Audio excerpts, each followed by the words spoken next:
पिंपरी चिंचवडमध्ये भारतातील पहिला हे शांतता रॅली म्हणून युद्ध थांबवण्यासाठी या ठिकाणी सुरू केलेली आहे। आपल्यासोबत श्रमिक आघाडीचे कामगार नेते यशवंतभाऊ भोसले आहेत। त्यांच्याकडून आपण जाणून घेणार आहोत की नेमकं ही रॅली कशासाठी काढली। भाऊ नमस्ते, ही रॅली काढण्याचा मुख्य उद्देश काय आहे, नेमकं कशासाठी काढलेली आहे? जे आज आखातामध्ये युद्ध सदृश परिस्थिती निर्माण झाली आहे। इस्रायल आणि अमेरिकेनं इराणवरती हल्ला केला, इराणच्या राष्ट्राध्यक्षांचा त्यामध्ये मृत्यू झाला। त्यामुळं हा भडका युद्धाचा जास्त पेटलेला आहे। त्यामुळं आखातांमधल्या ज्या राष्ट्रांनी एअरबेस दिले होते, युद्धासाठी जागा दिली होती यूएला, अमेरिकेला, त्या देशांवरती इराणनी प्रचंड मोठा हल्ला केला। अनेक हॉटेलं उद्ध्वस्त झाली, अनेक घरं उद्ध्वस्त झाली, लहान लहान मुलांचा जीव गेला। अशा परिस्थितीमध्ये महागाईचा आगडोंब उठलेला आहे। पेट्रोलचे डिझेलचे दिवसेंदिवस भाव वाढत जाणार आहेत, त्याचा परिणाम सर्वसामान्यावर होणार आहे। आज युद्धामुळं जे भारतीय कामासाठी श्रमिक म्हणून त्या देशांमध्ये गेले आखातामध्ये, ते आज अतिशय वाईट परिस्थितीमध्ये अडकलेले असताना, अनेक मुस्लिम त्या ठिकाणी अडकलेले असताना त्यांनी हाक दिली। दुबईचे असतील, इराणचे असतील, इस्रायलचे असतील, UAEचे असतील, सर्वच राष्ट्रांमध्ये आमचे भारतीय श्रमिक अडकले। त्यांनी आवाज दिला की पंतप्रधान नरेंद्र मोदी साहेब आम्हाला इथनं बाहेर काढा।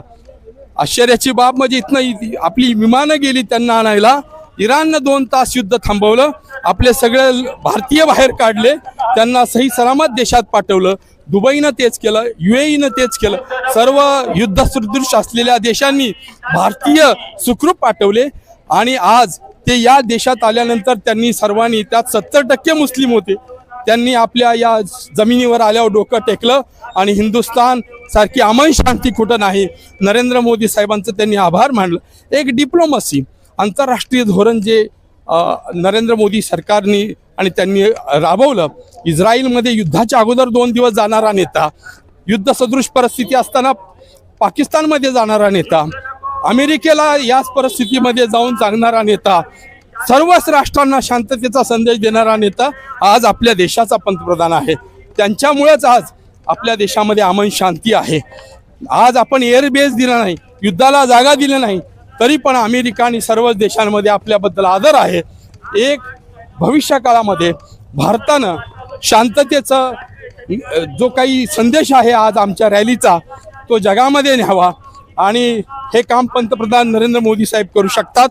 आणि युद्ध थांबावं आणि लोकांना शांतता हवी, विकास हवा, युद्ध नको, यासाठी ही रॅली काढण्यात आलेली आहे। एकंदरीत पाहिलं तर हा मोठी रॅली दिसते, लोक सुद्धा मोठ्या संख्येने सामील झालेत, याकडे पाहून काय सांगाल? आज ही सुरुवात आहे। आज पिंपरी चिंचवड शहरातून नव्हे तर देशातून नव्हे तर जगातून शांततेसाठी निघालेली ही पहिली रॅली आहे, असा माझा दावा आहे। आज 9वा दिवस आहे युद्धाचा आणि अशा परिस्थितीमध्ये सगळ्या जगात याच पद्धतीनं भविष्यात रॅल्या या 4-8 दिवसात निघतील आणि एवढा दबाव येईल ट्रम्प सरकार असेल, इस्रायल असेल, इराण असेल, सर्व राष्ट्रांवर, आणि युद्धस्तर परिस्थिती थांबवण्यासाठी समाज रस्त्यावर येईल आणि युद्ध थांबेल अशी मला खात्री आहे। त्यासाठी ही सुरुवात आहे।